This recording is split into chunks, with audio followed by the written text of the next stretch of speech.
Serenade of the Nightingale. In the heart of a quiet valley, where the moonlight kissed the rooftops and the air smelled of lavender and honey, there lay the peaceful village of Evermere. The villagers lived simple, happy lives, waking with the sun and resting beneath a sky full of stars. But there was one thing that made Evermere truly special: the song of the golden nightingale. Every night, as dusk settled over the rolling hills, the nightingale would perch upon the tallest oak in the village square and sing. Her voice was like silver threads weaving through the night air, filling every home with warmth and peace.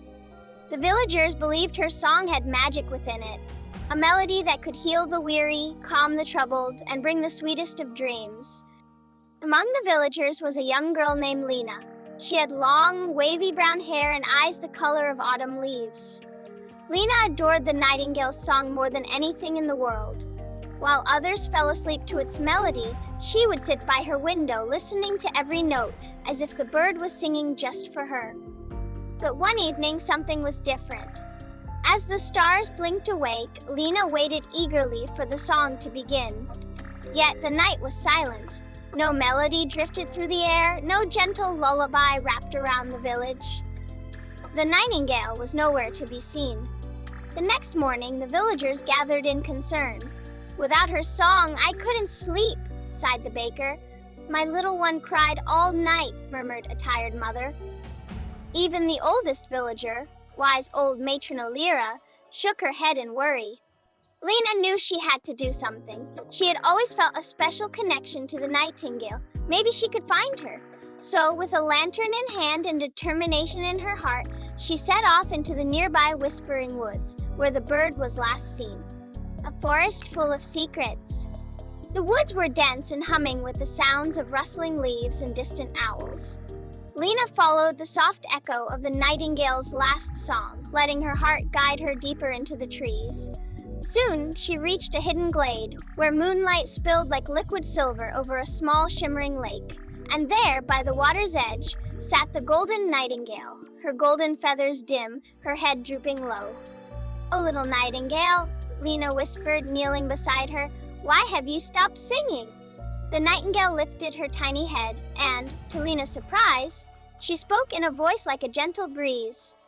"I have lost my song," she said. "A shadow has stolen it from me." Lena's heart tightened. "A shadow?" she asked. The nightingale nodded toward the darkened part of the forest, where the trees stood close together, their branches twisting like clawed fingers. "A creature of silence took my melody away, swallowing it into the darkness." Lena took a deep breath. She wasn't afraid, not if it meant saving the nightingale's song. "Then I'll get it back for you," she promised. Facing the silence, Lena stepped into the shadowed grove where the air felt heavy and strange. It was eerily quiet. No chirping crickets, no rustling leaves, just an endless hush. And then she saw it. A shadow wraith, tall and thin as smoke, drifted between the trees.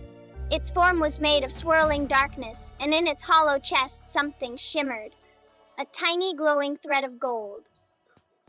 The nightingale's stolen song. Lena knew she had to act fast. She thought of the melodies that filled her heart, the lullabies her mother sang, the laughter of the villagers, the rustling of the wheat fields in the summer breeze. She took a deep breath and she began to sing.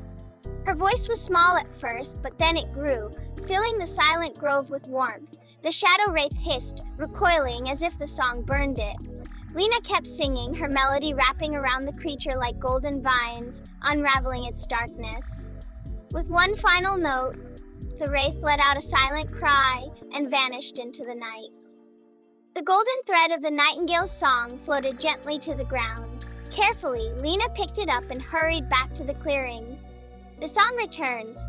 The nightingale's eyes brightened as Lena placed the golden thread back against her chest.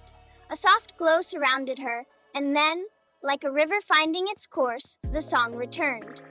The nightingale sang, and the melody poured into the night, more beautiful than ever. The trees swayed, the stars twinkled in time with the rhythm, and a warm breeze carried the song back to Evermere. Lena closed her eyes, letting the sound wash over her. She had done it. Hand in hand, she and the nightingale walked back to the village. where the song wove itself into every dream, every heart, every home. And from that night on, Lena was known as the guardian of the Nightingale song, the girl who had brought back the music of Evermere. And so, with the nightingale's lullaby drifting through the village once more, Evermere slept soundly under the silver moon. The end.